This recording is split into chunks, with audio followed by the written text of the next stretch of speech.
Welcome to Conversations with a Wounded Healer. I'm your host, Sarah Bueno. I'm a psychotherapist, teacher, consultant, and most importantly, a wounded healer, living and working in Chicago, Illinois. And I'm your host, Anne Remy. I'm a counseling psychotherapist, yoga teacher, and trauma specialist living in Brighton, UK. On this show, we interview folks in a variety of healing professions, and we discuss the intersectional journey of healing self while caring for others. But we're not just focused on individual healing, but also healing on the collective level, from white supremacy, late-stage capitalism, and the patriarchy. Thanks for joining us. Hey, everyone. Welcome to Conversations with a Wounded Healer. It's exciting to be here. It is, right? Yeah. Before we get started, I want to remind everyone that you can support this podcast and support us by buying merch. We have lots of really nice merch, some cool t-shirts, which you can find at tinyurl.com/CWHmerch. That's tinyurl.com/CWHmerch. You can rate and review us on Apple Podcast, which is super important for other people to find the podcast. You can support us on Patreon as well. Find us at patreon.com/convos-with-a-wounded-healer. That's patreon.com/convos-with-a-wounded-healer. And you get a little fun welcome gift when you join. Yeah, you get a fun welcome gift. And if you join from the UK, I'll send you a welcome gift. Yay! Yay. And if you join from other countries, we can't help you. But thank you. But we still love you nonetheless. But we love you nonetheless. How are you doing today, Anne? I went to a sound bath this morning, so I'm feeling great. Ooh, Yeah. That's lovely. It I is did lovely. not do a sound bath.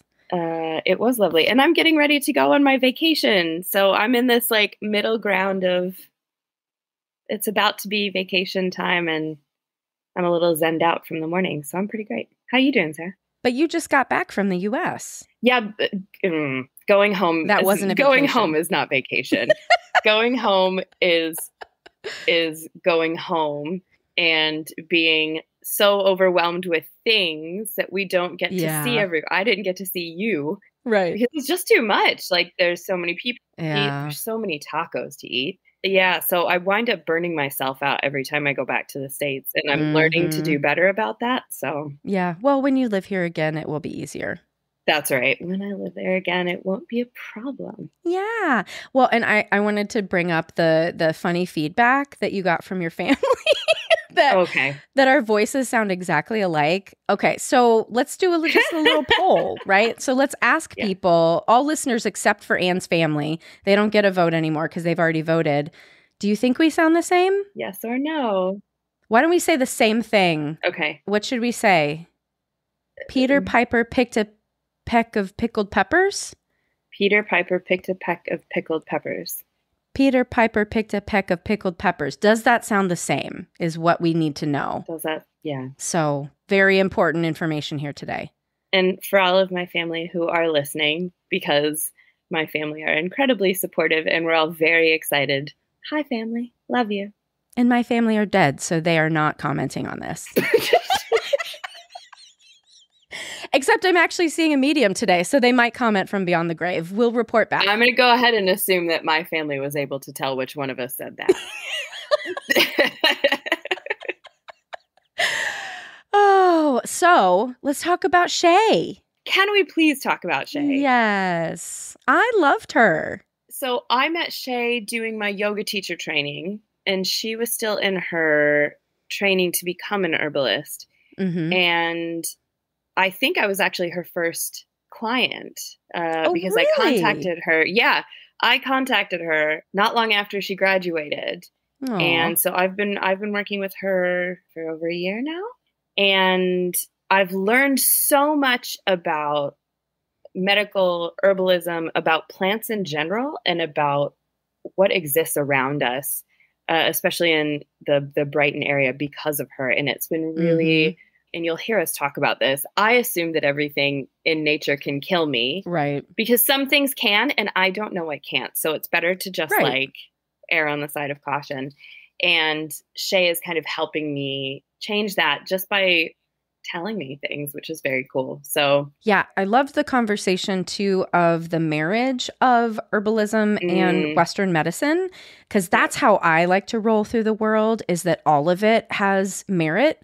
And like sometimes medication is necessary, sometimes crystals are necessary, like whatever it is, right? Like I take Lexapro, I'm very open about that, and I meditate, right? So both things can be true at the same time, that the woo-woo and the Western meds go together. Yeah, and I love a bit of woo-woo just as much as everyone else. And I think herbalism falls into a space that's not woo-woo. It's just not like commonly it's just not mainstream. And I personally have had some really outstanding results using herbal medicine that, chronic conditions I had gone to a million doctors for in the past were just like, don't know what's wrong with you, can't work with this, or like tried to put me on the pill or tried to put me on thyroid medication or this, and none of it was the issue. And that's not to say that those aren't great solutions for some people, but they were not the right solution for me. Yeah. So, and Shay, I think she does a great job of explaining the way that she marries all that together. And that's how she practices as well. And I think it's just a really beautiful way to kind of meet the old and the new. Yeah. I was watching, what's his name? Eugene Levy's Reluctant Traveler. Have you seen this? No, I haven't watched it yet. It's adorable. It's on Apple TV. And we watched the episode with him in Venice, and he was talking to gondoliers who, like, being a gondolier has been in their family for however long Venice has existed. And it's just like passed down from generation to generation. And it was such a cool, like you're talking about this marriage of the old and the new. It's like, it's a bustling city with all these things, and they still have a lot of the old traditions. And I feel like sometimes we assume that some older way of thinking about things is just wrong, right? That somehow science has misproven whatever is older, but there's so much wisdom that we lose when we're not recognizing all of the things, right? There's a reason that people started using herbs. Well, and it's funny, as you were talking about that, I was thinking about when I started learning about polyvagal theory and about different ways of working with the vagus nerve. I was like, hold up. Like, you're telling me to hum and you're telling me to like vibrate this area. That's what Buddhists and yoga practitioners have been doing for a gazillion years. And I think the more I learn about ways of healing the body that are like free and working with yourself, indigenous peoples around the world, tribal people in ancient cultures had already figured this shit out. I know. And it took us, we had to go like in this giant loop to kind of end up right back where, someone who's a specialist in one thing is telling me to hum, which like my yoga teacher's been telling me to do forever before we even knew what polyvagal theory is. And so I think in that, it's another really good example of like old and new meet. And sometimes the old needs a rebrand for everybody to kind of get on board or to understand it in a modern world. Yeah. Well, I've talked about this before, and I'm looking over here because I'm looking for the book. It is called The Leap. And I reached out to this guy to interview him, and we just stopped communicating. So I've got to reach out to him again. But he talked about there being a fall. Like there was belief in more like indigenous intuitive wisdom. And then there was a serious like drop off. And then after that, it became all about science. And because it's like spiritual awakening, I think. I'm looking at the book and all I can see is that it says The Leap right here. But he's talking about spiritual awakening and the marrying of the intuitive and the scientific. And like we do have all of the knowledge at our fingertips right now. And it's funny because most of the time I'm like, oh my God, it's such a hard time to be alive. But in this way, it's a very exciting time to be alive, that we have more tools at our disposal now than humanity has ever had before, theoretically. Yeah, I really like that. And I think that one of the reasons that I was excited to share Shay's work with everybody is to add more tools to the toolbox. Yeah. And I'm a big advocate of, I don't like the word victim for this, but like a victim of the system where it's like, women don't get listened to when they go to the doctor. And we know this is an issue for women and for people of color. I now, with all the knowledge I have, should have been diagnosed with like chronic anxiety or complex trauma, which to be fair, wasn't really a diagnosis. And, you know, when I was going to all these doctors, but had one person ever asked me what happened to you rather than what's wrong with you, yes, a lot of good information would have come out. Yep.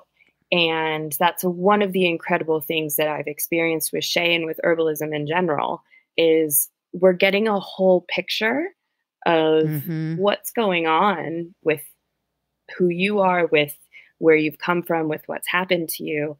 And that's so important. It's important to us as therapists to do that as well. You don't just say, cool, what's going on today? Yep. Like we're incorporating the past because, you know, we're just maps of everything that's happened to us. I want an herbalist. So I want to know, like, is there like, I'm sure in the United States, there's some sort of like United Herbalists of America or something. Probably.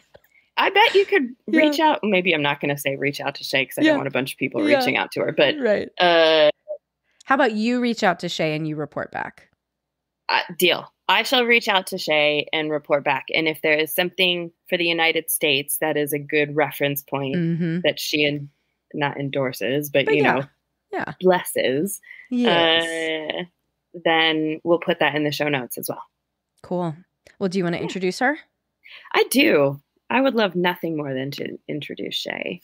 Shay Grant is a Canadian yoga teacher and medical herbalist living in the UK. She's been teaching yoga for 8 years and practicing as a herbalist for 2. Sorry, she says herbalist, so I'm going to say she's been practicing as a herbalist for 2. She believes in creating an empowering relationship with our bodies and the land. So enjoy our amazing conversation with Shay. Shay, welcome to Conversations with a Wounded Healer. Hello. It's nice to have you here. It's really nice and very surreal to be here. Yeah. So I'm going to let you introduce yourself and tell us a little bit about who you are and what you're doing. My name's Shay, and I work as a medical herbalist and a yoga teacher. And I'm Canadian, but I live in the UK. And I think moving to the UK is a big part of what I do and why I chose to do it. Yeah, can you say a little bit more about, well, first of all, I want to say I met Shay on my yoga teacher training. You came in and did some yoga with us, and it's rocket yoga that you were demonstrating for us, which was a super fun and very intense practice. Can you tell us a little bit about that? Yeah, so when I first qualified in yoga, I was in my early 20s. I had a dance background. And the only way you could get me to sit still was to really get me through my paces physically. And I needed to kind of burn off all that energy in order to finally find some stillness. And so I was really attracted to power yoga, Ashtanga yoga. And my first qualification was in rocket yoga and Ashtanga yoga. And I trained with the yoga people. So rocket takes the Ashtanga system, resequences it to be a little bit more vinyasa in style, and then adds handstand work and core work. I'm pretty sure, actually, I'm 100% sure that in the class that you did in our yoga teacher training, I got too aggressively excited, that's the phrase I'm going to use, with a handstand and just like threw myself forward. Which is fine because I was fine and it was fun. And I think that that's kind of what I took from your practice and the way that you teach was we're just playing with our bodies. And I think I could feel the energy that you had as a teacher and that the practice of rocket yoga had. It's a little bit of a rock star style of yoga. It's very playful. It's almost always, in my experience, set to really upbeat music, and it kind of feels like a party sometimes. The energy of it just brings you up into this playful space, and very sweaty and very fun. And I still really love that about it. So the creator of rocket yoga, Larry Schultz, he created rocket yoga with the Grateful Dead. He was on tour with the Grateful Dead. So you kind of get that sense from it. It's not a somber, serious style of yoga, not in my experience. So that's how I met Shay, through my yoga teacher training. And then you qualified as a medical herbalist not long after I met you. And I reached out to you, maybe just over a year ago, looking for herbal support for some chronic health issues that I've been experiencing. So I actually work with Shay, with her as my herbalist doctor. I don't know what to... Herbalist, yeah. Herbalist, okay. And you pronounce the H in herbalist, whereas... I do. Is that a Canadian thing, or is that a thing you've adopted since you moved to the UK? I don't even know anymore. I honestly can't tell you how I ever originally pronounced it, but I wouldn't get away with saying herbalist in my training, fair enough. So I just didn't even bother. Okay. So as a herbalist, I'll say it for today, even though everything inside of me is like, no. You said when I moved to the UK that helped to put me down the path of what I'm doing now. And I wonder if you could say a little bit more about that. Yeah. I wasn't really interested in plants when I lived in Canada. I just didn't really notice them. There was green, and that was very lovely. And I lived in a place that was really lush and beautiful, but I had no interest in herbalism or plants. I definitely had an interest in natural health, and I think that came from the way I was raised. But it took moving to the UK for me to finally see the plants as individual plants and to notice them and to be gripped by the idea that they could be medicinal, that there is medicine all around me, and I just had to search for that information. My theories around that are a little bit more woo. My ancestry is English for the most part and Scottish, and I've got a little bit of Swedish ancestry as well. And so I wonder if that has something to do with it. I wonder if there is kind of a homecoming that was a little bit deeper.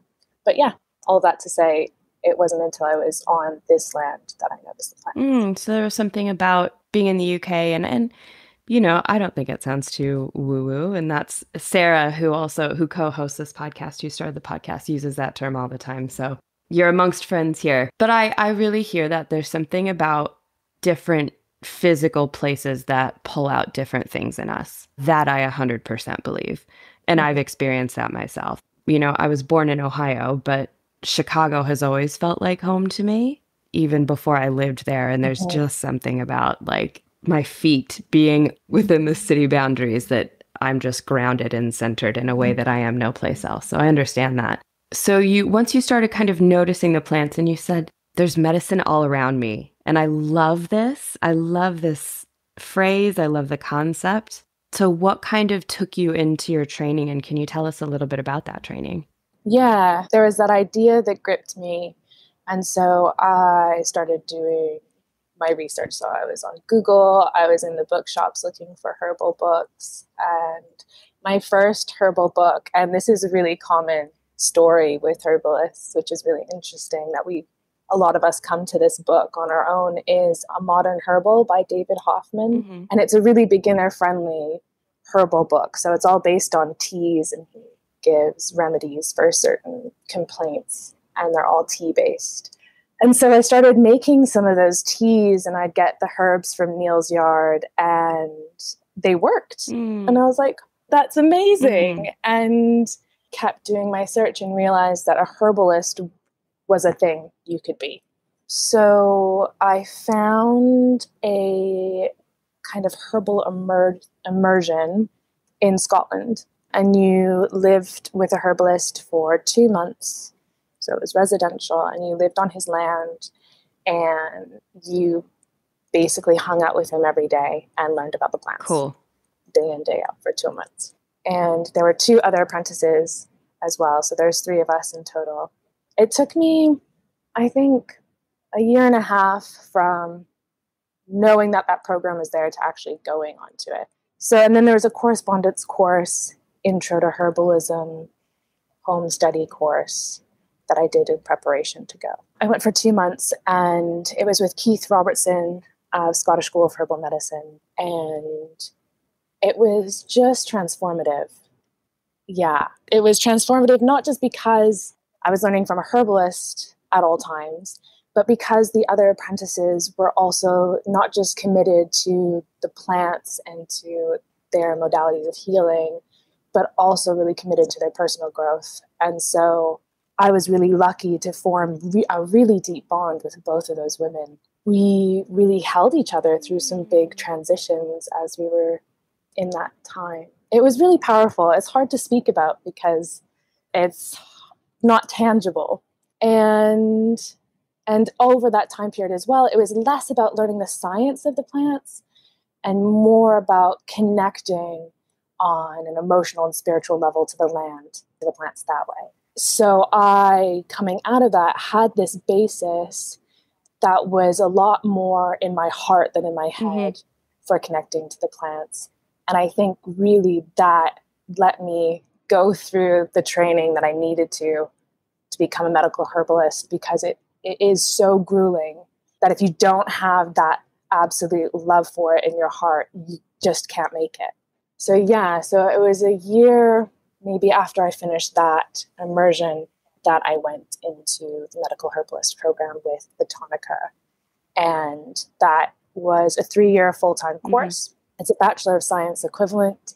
It's very scientific, very medical in its angle, and it equips you for treating patients in a clinical setting.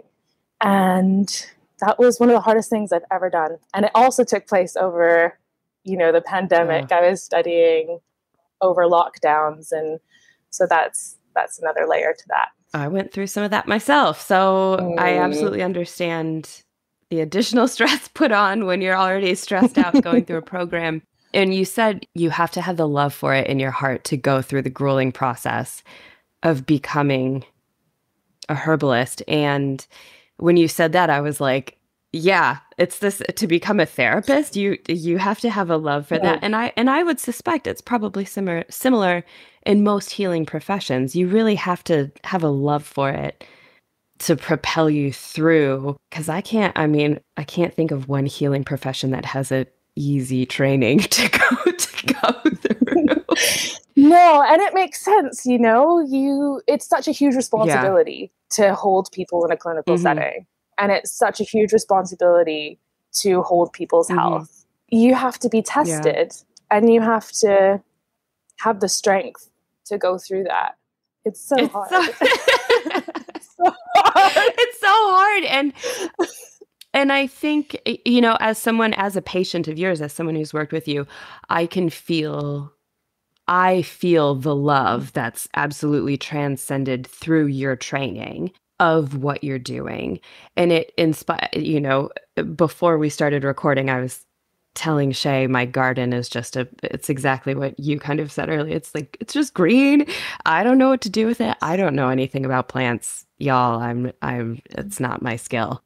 But through working with you, I have actually developed a new appreciation for nature and I'm like, oh, I wonder if that plant does some cool thing I don't know about, because I'm sure it does. And I've actually developed a new connection with plants and nature in general. And that's something that I think my experience with herbal medicine has brought to me through you. I'm so glad to hear that. So glad to hear that.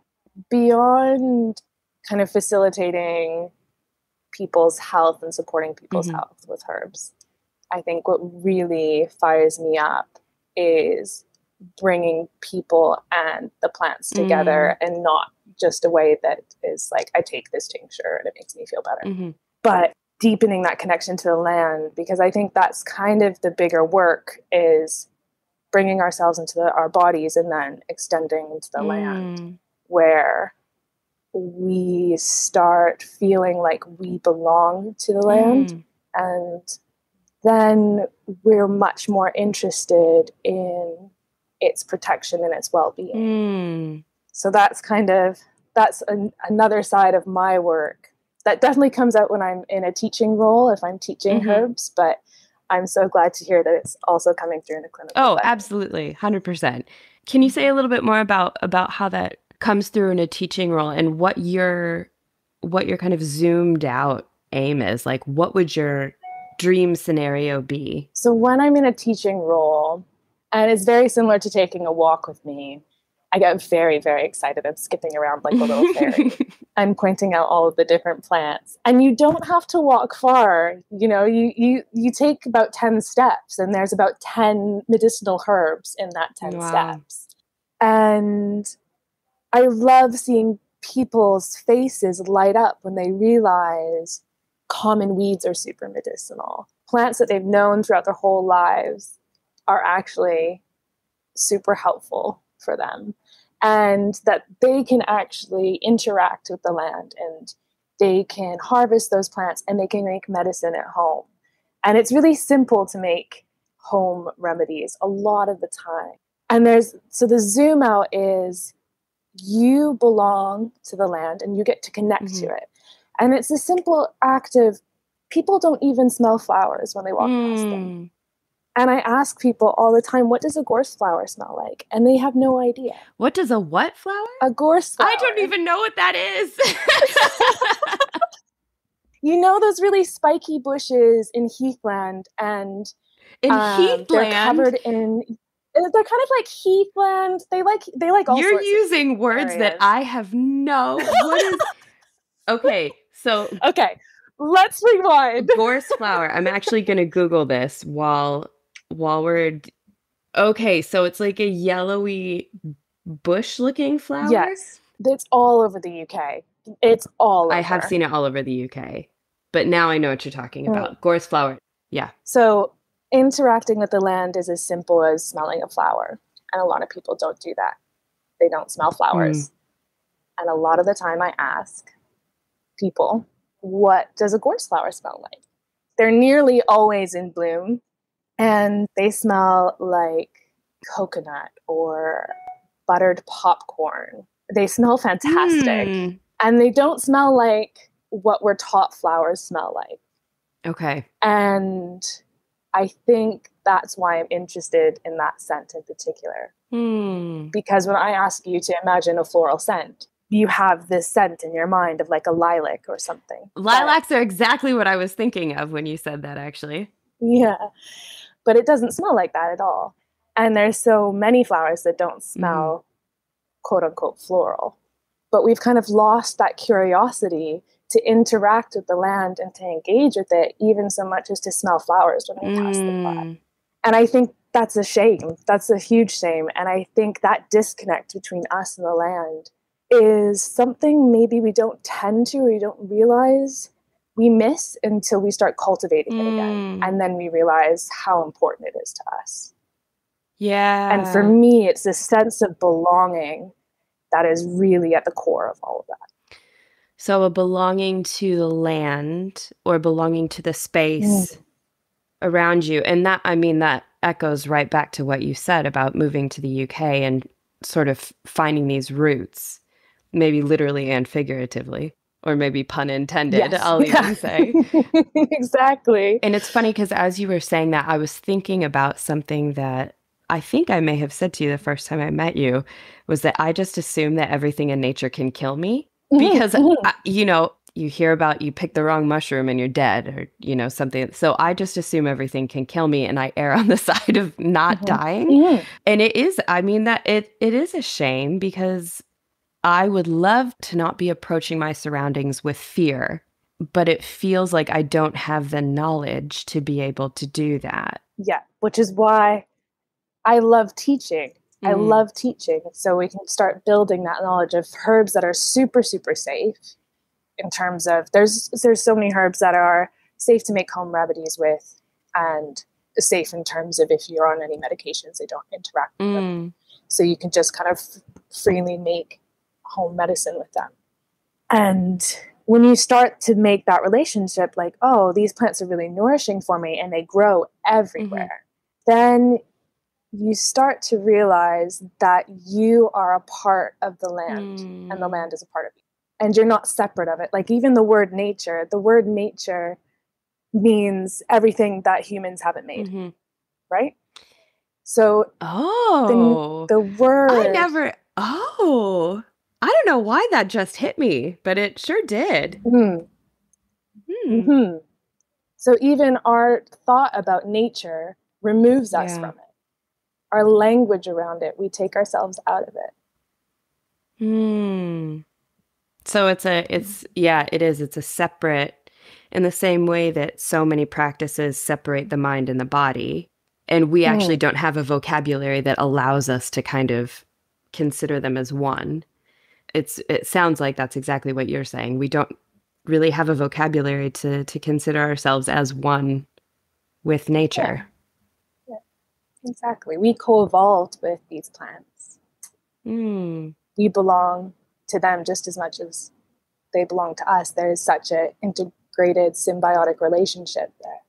And actually, if anyone who's listening wants to read a really beautiful book about this, it's Braiding Sweetgrass. And yeah, that kind of, the way that humans can be responsibly integrated into the land. When I read that book, I remember getting this like, I'm gonna be her and I'm gonna go be in nature. And then I think I went and like sat outside in my yard and was like, should I cover myself in mud or something? Like she doesn't, I don't think she does that in the book at all. But in my head, I was like, how do I be more in this? But like, just sitting in my yard is enough. I'm surrounded by lots of beautiful trees and stuff, but that shows you how disconnected my mindset is from, like, how do I get more into this and smell a flower that I've never heard of before? But I Googled it as we've been talking, and I do see that flower everywhere, actually. now that I've seen it, the gorse flower. UK listeners, you definitely will see it everywhere. American listeners, maybe not. I don't know. But it's all to prove your point that we're so disconnected from nature. And that kind of makes me think, and I'm wondering your thoughts on where herbal medicine fits within the grand scheme of medicine in general. Because we talk a lot about, herbal medicine and Western medicine, I guess we'll call it. In theory, you could look at them and see that they're at odds or two separate practices. And I wonder what your opinions on that are. I have a very nuanced approach to that because I know, I'll open this, I would not choose a world without modern medicine. I would not choose to live in that world. We're very lucky to be in this time with the medicine that we have. I also think that it's always important to know that you have options in certain cases. It's such a case by case. Sure. Part of my training in herbalism is to understand the power of herbs, but to also understand their limits. And they do have limits. They're also incredibly powerful. And in an ideal world, we would collaborate, both sides of the medicine coin, the complementary / alternative medicine therapists and the mainstream orthodox medicine practitioners would understand one another and collaborate and be able to find the best therapeutic avenue for every patient that had the least side effects and the most healing potential. That's such a utopian dream, but that would be ideal. I think herbs are almost always supportive. There's almost always a role where herbs can be supportive in some way, but it doesn't mean that they are going to be more effective in all cases than mainstream medicine would be by a long shot. And I think mainstream medicine is very good at quick results. And when it comes to like life-threatening scenarios, I would not be in just the herbal realm at all. Yeah, it's such a nuanced thing. Sure. And I think what's interesting is a lot of people expect herbalists to be anti-medicine when really we prefer to work alongside medicine. I can't speak for all herbalists, of course, but all of the ones I was taught with by and consider mentors will work alongside mainstream medicine. Yeah, I think, and I'm definitely not, that wasn't me to asking you to plant a flag in the sand on one side or the other. Because I think, in working with you, that's been my experience as a patient. And I, maybe because I live in the hippie town of Brighton, have actually gotten to experience a bit of this utopian society where you kind of said something to me and said, I actually need you to go talk to your GP about this. And I called my GP and I said, okay, I know you might think I'm crazy or that this sounds a little bit too woo-woo, but I work with an herbalist and she said this and she sent me to you to have you kind of check this out. And my GP goes, oh, it's awesome that you're working with an herbalist because herbal medicine is a really great support for this thing that you're struggling with. And I was shocked that that was her response, to be honest. I was kind of expecting her to either tell me off or roll her eyes or whatever. But she said, keep doing what you're doing with the herbal medicine because it's a great support. Here's the information your herbalist is asking for. Here's what we see on our side of this. Here's what we see as the way to kind of fit that. Like, she kind of gave me this great collaboration plan. Beautiful. Yeah, it was awesome. And I was like, thank you. That's the dream. It was like the first time I ever experienced social health care where when I walked away, like I just backed out of the room when they told me I didn't need to pay anything because I didn't trust that they weren't going to like slap me with a surprise bell. And I just backed out of the room. But it was the same situation. I was like, okay, are you not going to call me later and yell at me for this? Like, it was so unbelievable that was the response. And I think something that has been really amazing with that is it's allowed me as a client, patient, whatever, to advocate for myself in a new way and to take control of my health in a much more active and informed way. So shout out to the doctors of the NHS who are open to that. Yes. Yeah. And also shout out to you for being open to that collaboration as well. And I think that's so important. Yeah. And I think that's, I hope that we get there in the future where we're collaborating on a more regular basis, because I think that's where the best care is going to be for everyone. And that's what it should be about. It should always be about the level of care we give our patients rather than our own ideas about what should or should not be used. And for me as a practitioner, when you said that you were empowered to make your own choices, that's also one of my goals. Is I work in a very patient-led way. And I also always want to equip my patients with the ability to ask their GPs questions and to advocate for themselves.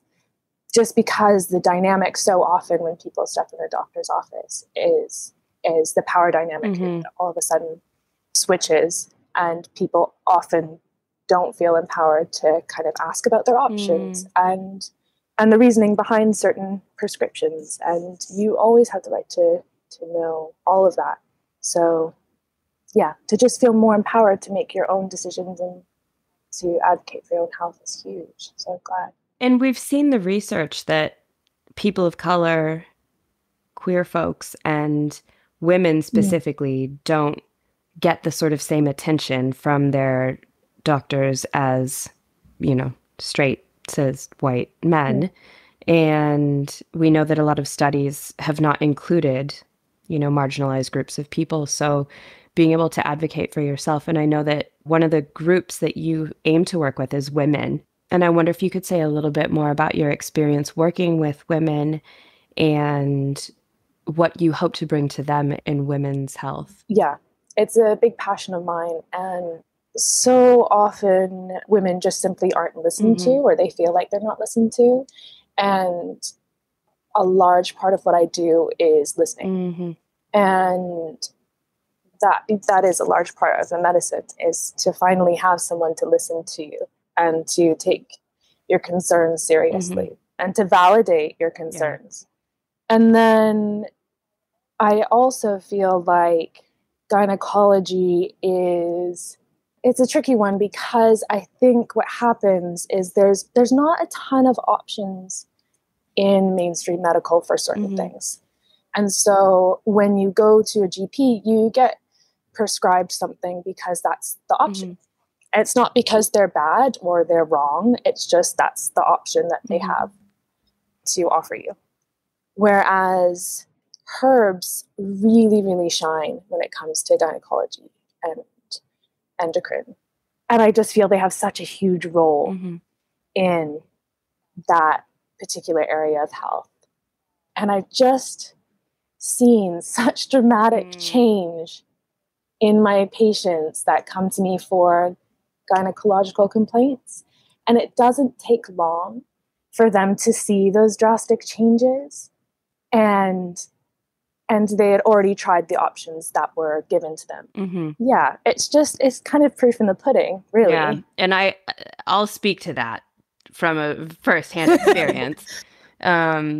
Because I think it was after you put me on herbs specifically for endocrine issues, it was like 5 days later that I sent you an email going, holy shit, I could feel a massive difference and my body was definitely reacting. And I, as you said, I tried lots of other options as well. And, I had gone through, birth control and various different types of medication to support that, and diet and, whatnot. So, and the herbs really, it was a pretty quick response. And it is amazing. It's amazing. It is amazing. And I'm still here having had patients, having been through training and seeing patients and seeing the herbs work. And every time they work, I'm like, wow, the herbs really do work. Wow. I think that as a therapist. I'm like, wow, this therapy thing really does help sometimes. Wow. I don't know why it still feels like magic, but it sure does. But I think that there's something really beautiful about having that appreciation for the practice that you are highly trained in, where you still appreciate the magic of it. That, this, what you're doing is backed by all types of evidence, but it still feels awesome and like, whoa, cool. Wow, that worked. Yeah. Yeah. And, it's really the plants. That's what's incredible is the plants are doing it and they know how to do it. So it's just like, it's magic every single time. It is magic every single time. I'm interested how or if your yoga practice and your herbal practice, how they come together, how they don't come together, if you see ways of integration or where you see those two in relation. What they do is they show my journey and I think an understandable trajectory when it comes to finding that belonging and finding that empowerment within yourself and reintegration. So yoga being that return home to the spiritual and the physical self, I think, and the work that can be really powerful there. But then there's also a wider belonging that comes through with the land, as we've been talking about. And I think you have to belong to your body first. And you have to understand that ecology, but I think it's important not to get stuck there. Whoa! You have to belong to your body first, and then you have to not get stuck there. Holy shit. That just hit me in like a very profound way, because I 100% agree with that, and I've never heard it phrased in that way. You have to belong to your body first. I'm going to keep that one. Keep it. And I think that really, so for you to take that phrase, how would you apply yoga and herbal medicine to that? Yeah, so I keep those things kind of separate in what I do. I have my yoga self, and then I have my herbal practice. And sometimes they come together in, like I'm teaching a few day retreats where I do both. But I think essentially the way they come together, and I've thought about this a lot, like, can I kind of bring them more together? And every time I just think, unless I went more down the yoga therapy route, but I don't think that's for me. So I think kind of being on those two branches of the same tree and keeping them as two separate branches is kind of what I'm doing right now. And it seems to be where I'll stay. So facilitating yoga in terms of physicality and spirituality and, what that brings, and then facilitating the land-based connection, and then facilitating, the kind of empowerment that comes from both of those. And then there's a clinical practice as well that's almost kind of in between. But yeah, I think they're just going to stay as they are. But I think that there's really something important about making that delineation as someone who has lots of different skill sets that could exist in the same world. As you said, if I went down the yoga therapy route, maybe that is something I could, but making the conscious choice to not put them together. Like not everything has to intertwine. And I think it's so important to be able to make that choice. And I myself have faced those kind of same, with therapy and yoga and trauma sensitive yoga, which is kind of both, and breath work and all of the things that I do are very intertwined. And sometimes I don't want them to be. And sometimes my clients say, I see that you do this and I like that that's your ethos, which is why I want to work with you, but I actually don't want to do any of that.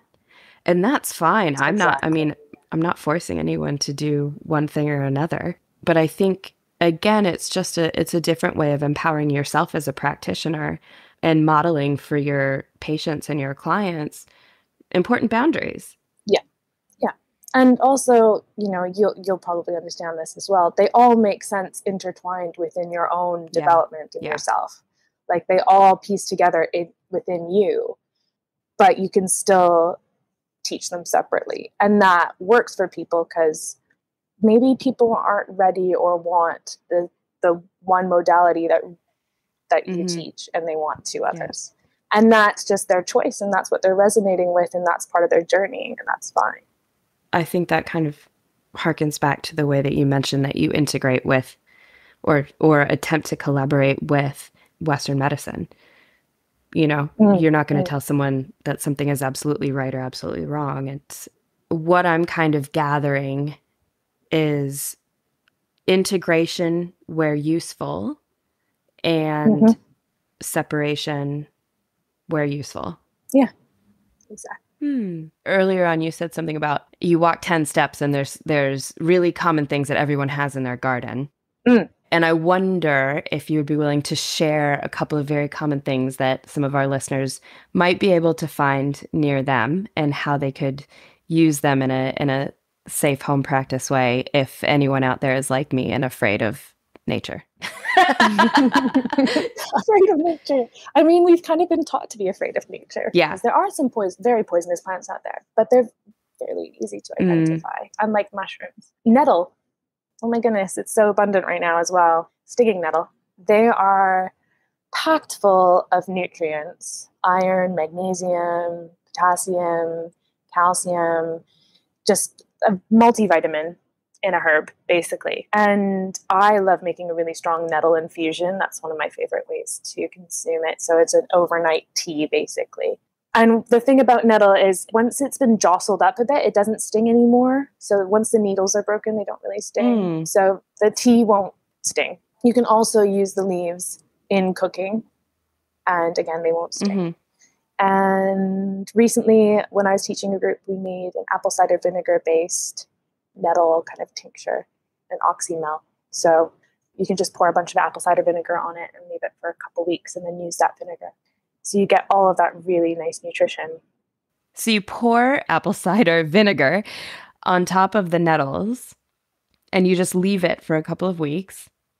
And then after a couple of weeks, you have you drink it, you cook with it, Yeah, both. You obviously take the nettles out. So you just have the apple cider vinegar left. And then... Oh yeah, sorry. Important step. And then use the vinegar as food or as medicine as you like. Oh, Okay, so nettles. It's very simple. It's all very simple. I mean, that sounds much simpler. See, and it's not something you would ever think to like, oh, hey, I see this plant all the time.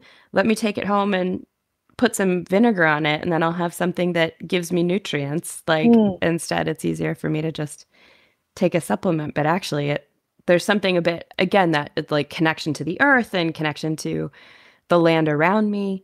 Getting my vitamins from that source sounds great.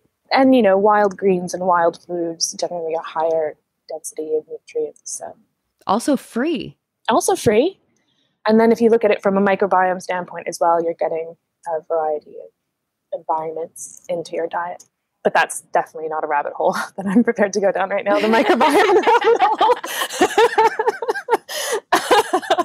Save that for another day. Yeah. I would love to go down a gut microbiome rabbit hole with you, but we'll definitely save that for another day. Yeah, let's save that for another day. That's connected to mental health, so we'll come back to it another time. Massively. Yeah. Oh, and so much, yeah. Yeah, but the one thing I will say about nettle is once it flowers or seeds, that's the end of the harvesting season. So just if it's flowering or seeding, don't harvest it. Does it become poisonous or does it just not as nutritional? It becomes irritant. Okay. Irritant. So essentially the mineral content gets quite high and then it can irritate the kidneys. So it's just irritant. Is that a general rule for a lot of things? Because I know with some of the herbs that I attempted to grow in my garden, once they flower, they're not good. And you actively try to pick some of the flowers off to keep them from, I don't know. It's a little different. So if you think about where, this is going to be a little bit more botany, but if you think about where the energy of the plant needs to go. Right. Okay. So I'm talking about, all of its sugars, basically. It needs to go into the flowering process. And it depends if the flower is also, if that plant is going to be an annual or a biannual. I'm not going to ask you to go down that because you've already... Again, botany rabbit hole. Maybe not for today. All words that I know exist in relation to plants. But okay, so nettles. What about dandelion? Because that one's pretty universal. Dandelion's great, yeah. All parts of the dandelion are edible except the stalk. Oh. There are lookalikes of dandelion, though. So see, this is what I'm talking about. I think most of us intuitively know what a dandelion is, and we just don't know why we know what it is compared to other things. And I think I did that with the group where there was a sow thistle right beside a dandelion. And I said, which one of these is a dandelion? And all of you were correct. And I was like, okay, but why isn't the sow thistle a dandelion? Like, what's the difference? And everyone was like, well, I don't know. Looks different. So most people intuitively know what dandelions look like anyway, but all parts of it are edible. And again, with the energy going up or down the plant, with the root is delicious, I think, especially roasted, but best to harvest that in the autumn or the spring when the energy is still at the root and not going up into the stalk and creating a flower. Oh, all right. So don't go get your weed killer out for your dandelions. Just pick them, clean them. Just pick them and clean them, cut them up. What do you do with the roots? Do you roast them? Yeah, I mean, you can tincture them, but I would say roast them. That's a really nice way. Or just dry them. Yeah. And then the leaves are nice and they're quite bitter, which is good. Bitterness is a flavor that we should all learn to be able to handle again. But the leaves are a nice bitter salad leaf. So we have so much, and thank you for giving us a couple of examples. And hopefully that was helpful to anyone listening. You've got medicine and salad in your yard or your garden, and you don't even realize. So Shay, if there's one thing you would like for listeners to take away from what you've shared today, what would you like that to be? I would love them to go out and smell all of the flowers that they see and just create that sensory interaction with the green world around you. Just start there. Simple enough. It's a really easy place to start. I think we can all... Who's mad at smelling some flowers today? And my last question for you is, the podcast is called Conversations with a Wounded Healer. And I'm curious how you would or would not associate yourself with that term. I don't identify with that term, but it's interesting because I have wounds. Mm-hmm. And I think it would be naive to say that those don't inform the practices that I share. But I'm hesitant to attach myself too deeply to those wounds in terms of, because those wounds are evolving and they're dynamic, and I have wounds, but I don't necessarily think I'm wounded in the same way. And it's just being touchy about the language. That's how I feel. And then I don't identify as a healer at all. Okay. And there's a herbalist, and I wish I remembered her name. She's at a conference, and she said that she is a matchmaker, and that is how I identify when it comes to my herbal practice. Whoa, that's beautiful. The plants are healers. Yeah, isn't it? The plants are healers, absolutely, but I'm a matchmaker. And I also, on the other side of that, though, I think there are a few people I've met that I would say are healers. And one person is coming to mind, and it's Rosemary Gladstar, and she's like the grandmother of American folk herbalism. She's amazing, and I've met her in person before, and being in her presence feels healing. You feel better for being just sitting beside her. And she wasn't in her role as a herbalist when I met her. She was sitting on a picnic blanket having a chat, and she is healing. She just walks and talks that way. So yeah, I'm the matchmaker. Yeah, I love that. So today it's Conversations with a Matchmaker. Yeah. Well, thank you so much for taking the time to be on this podcast, to share your work and to share your thoughts on kind of how we interact with ourselves and with nature. Where can people find you? Instagram. So I'm at 9.herbs, the number 9. And my website is 9herbs.co.uk. And then I teach at yoga studios around Brighton. I teach at Space Yoga Studio, Energy for Life, teach at Luna Wave, and I teach at Soulfit in Lewis. You can find me on their weekly timetables as well. Cool. And I highly recommend, if you are local to Brighton and Lewis, visiting one of Shay's classes. They are super fun. I've enjoyed all the classes of yours that I've been to. So yeah, well, thank you so much, Shay. Yeah. Thanks for having me. Yeah, and hope to go down the gut microbiome spiral with you another time. Definitely. Thanks to our guest for an amazing conversation today.